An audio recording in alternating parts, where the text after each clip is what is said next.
விஸ்வாவசு வருடத்தின் 4வது மாதமான ஆடி மாதம் மேஷம் முதல் மீனம் வரை இருக்கக்கூடிய 12 ராசிக்காரர்களுக்கும் எப்படிப்பட்ட பலன் கிடைக்க போகுது, என்னென்ன சாதகம் இருக்குது, என்னென்ன பாதகம் இருக்குது அப்படின்னு தான் தெரிஞ்சுக்க போகிறோம். இந்த மாதத்தின் முதல்ல கிரகநிலைகள் எப்படி இருக்குது அப்படின்னு பார்த்துருவோம். கடக ராசியில் சூரியன் சஞ்சரிக்கக்கூடிய மாதம் தான் ஆடி மாதம். ஆடி மாதம் அப்படின்னாலே அம்மனுக்குரிய மாதம் அப்படின்னு சொல்லலாம். அப்படி சூரியன் கடகராசியில் சஞ்சரிக்கிறாரு. செவ்வாய் சிம்ம ராசியில் 13ஆம் தேதி வரைக்கும் இருக்கிறாரு. அதன் பிறகு கன்னிராசிக்கு போக போறாரு. புதன் மிதுன ராசியில 18ஆம் தேதி வரைக்கும் இருக்கிறாரு. அதன் பிறகு கடகராசிக்கு போக போறாரு. சுக்கிரன் ரிஷப ராசியில ஆடி மாதம் 10ஆம் தேதி வரைக்கும் இருக்கிறாரு. அதன் பிறகு மிதுன ராசிக்கு போக போறாரு. குரு மிதுன ராசியிலையும், சனி மீன ராசியில வக்ரம் பெற்று சஞ்சரிக்கிறாரு. ராகு கும்பத்திலையும், கேது சிம்மத்திலையும் இருக்கிறாங்க. இப்படிப்பட்ட கிரகநிலைகளோட தான் இந்த ஆடி மாதம் அப்படிங்கிறது நமக்கு தொடங்குது. ஆடி மாதம் 1ஆம் தேதியிலிருந்து 31ஆம் தேதி வரைக்கும் இருக்குது. இந்த ஆடி மாதத்துல 5 வெள்ளிக்கிழமை இருக்குது. ஜூலை மாதம் 17ஆம் தேதியிலிருந்து ஆகஸ்ட் மாதம் 16ஆம் தேதி வரைக்கும் இந்த ஆடி மாதம் இருக்குது. சூரியன் கடகராசியில சஞ்சரிக்கக்கூடிய மாதம் தான் இந்த ஆடி மாதம். அப்ப கடகராசிக்காரர்களுக்கு இந்த ஆடி மாதம் எப்படி இருக்க போகுது? சூரியனுடைய பலத்தால கடகராசிக்கு காரியத்தில் வெற்றி அப்படிங்கிறது கண்டிப்பா உண்டு. உங்க ராசியிலேயே தனாதிபதி சூரியன் சஞ்சரிக்கிறாரு. அப்ப தனவரவுக்கு குறையே இருக்காது அப்படின்னு சொல்லலாம். அதே நேரத்துல சனி பகவான் வக்கர இயக்கத்துல இருக்கிறாரு. குரு பகவானுடைய பார்வை சனியின் மீது விழுவதால பெரிய அளவுல பாதிப்பு அப்படிங்கிறது இருக்காது. இருந்தாலும் ஆரோக்கியத்துல கொஞ்சம் கவனத்தோடு இருக்கணும். அரசியல்வாதிகளுக்கெல்லாம் இது ஒரு நல்ல திருப்பத்தை தரக்கூடிய மாதமா இருக்க போகுது. அஷ்டமத்து சனியிலிருந்து நீங்க விலகிட்டீங்க அப்படின்னாலும் உங்களுடைய காரியம் அப்படிங்கிறது செய்து முடிப்பதில் பல்வேறு விதமான தடைகளை சந்திச்சிருப்பீங்க. நீங்க திட்டமிட்டு காரியங்களை செய்தீங்க அப்படின்னா அது திட்டமிட்டபடியே நடக்கும். திட்டமிடல் அப்படிங்கிறது ரொம்ப ரொம்ப அவசியம். இந்த மாதத்துல ஆடி மாதம் 10ஆம் தேதியே மிதுன ராசிக்கு சுக்கிரன் போறாரு. உங்க ராசிக்கு அப்படின்னு பார்த்தோம்னா 4ஆம் இடத்துக்கும் 11ஆம் இடத்துக்கும் அதிபதியானவர் சுக்கிரன்.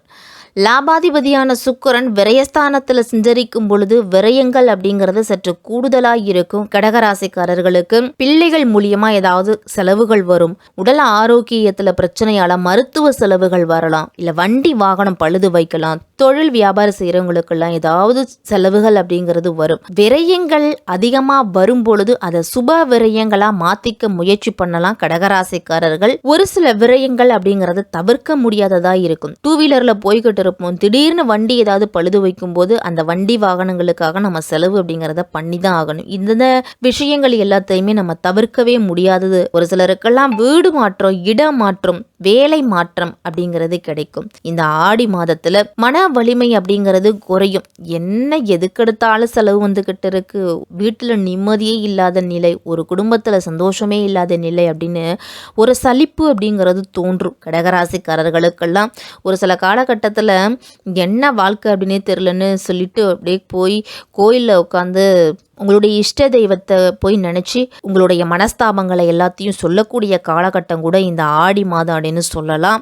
செலவுகள் அப்படிங்கிறது அதிகமாக இருக்கும். கடன் வாங்க வேண்டிய சூழ்நிலை கூட வரும். கடகராசிக்காரர்களுக்கெல்லாம் ஒரு சிலர்லாம் அரசு வழி பிரச்சனைகளை கூட சந்திக்க நேரிடும். வீட்டுக்கு தேவையான விலையுயர்ந்த பொருட்களை வாங்குவதால கூட செலவுகள் அப்படிங்கிறது ஏற்படும்.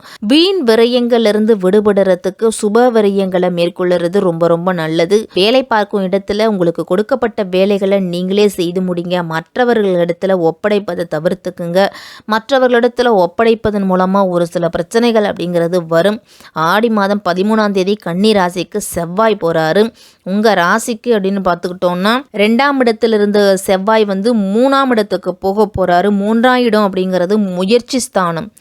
3ஆம் இடம் முயற்சி ஸ்தானம் அப்படிங்கிறதால உங்களுடைய முயற்சிகளுக்கு நல்ல பலன் கிடைக்கும். பூர்வ புண்ணிய ஸ்தானாதிபதியே செவ்வாய் அப்படிங்கிறதால பூர்வ புண்ணியத்தால் என்ன பிரச்சனை இருந்துச்சோ அந்த பிரச்சனைகள் தீரப்போகுது. பூர்வீக சொத்து கைக்கு கிடைக்கும்.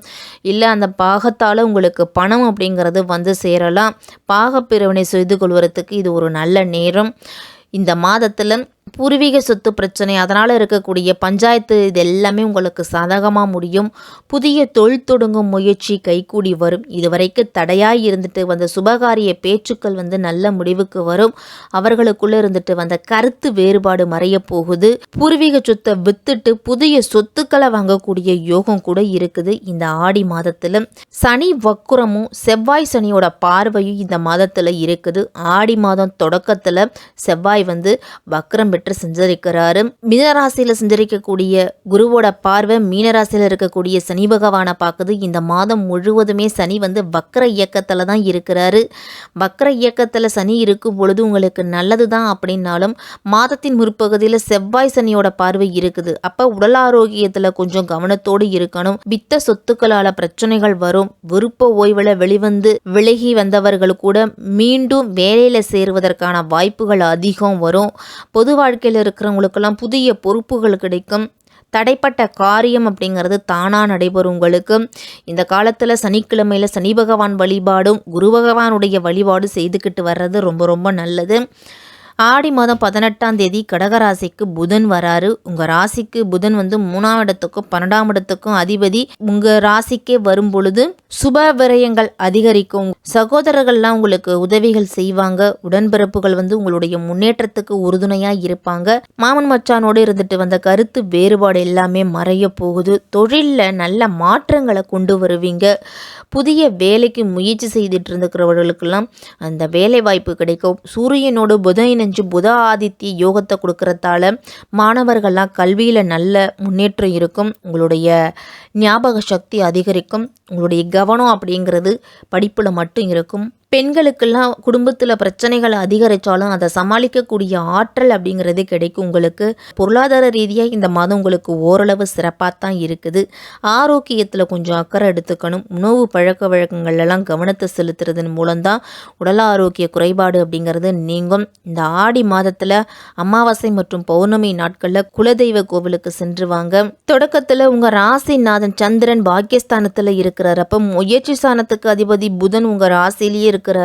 தன்னம்பிக்கையை கொடுக்கக்கூடிய சூரிய பகவானும் உங்க ராசியிலே இருக்கிறாரு. அப்ப தைரியமும் தன்னம்பிக்கையும் அதிகரிக்கும். இந்த மாதத்துல கேது பகவானால உங்களுக்கு நல்ல ஞானமும் நல்ல அறிவும் கிடைக்கும். உங்களுக்கு பணவரவு அப்படிங்கிறது ஓரளவு இருக்கும். சுப செலவுகள் அப்படிங்கிறது கண்டிப்பா உண்டு. சுக்கிரன் வலிமை அடைஞ்சு 11ஆம் இடமான லாபஸ்தானத்தை பார்க்கறாரு. அப்ப நிலம், புதிய வீடு, வண்டி, வாகனம் இதெல்லாம் வாங்குவதற்குண்டான யோகம் அப்படிங்கிறது இருக்குது. குழந்தை பாக்கியம் இல்லாதவர்களுக்கு குழந்தை பாக்கியம் கிடைக்கும். உத்தியோகத்தில் பதவி உயர்வு, சம்பள உயர்வு எல்லாமே உண்டு. சனி பகவான் 9ஆம் இடத்துல வக்கரமாக இருக்கிறார். அப்போ திடீர் அதிர்ஷ்டத்தை கொடுக்கும். தொலைதூரத்தில் இருந்து கிடைக்கக்கூடிய செய்தி உங்களுக்கு நல்ல செய்தியாக கிடைக்க போகுது. வெளிநாடு முயற்சிகளில் வெற்றிகள் கிடைக்கும். புதிய ஒப்பந்தங்கள் தேடி வரும். உங்களை கேது பகவானால கோபம் அப்படிங்கிறது அதிகமாக இருக்கும். இந்த ஆடி மாதத்தில் பொறுமையை கடைபிடிக்கிறது நல்லது.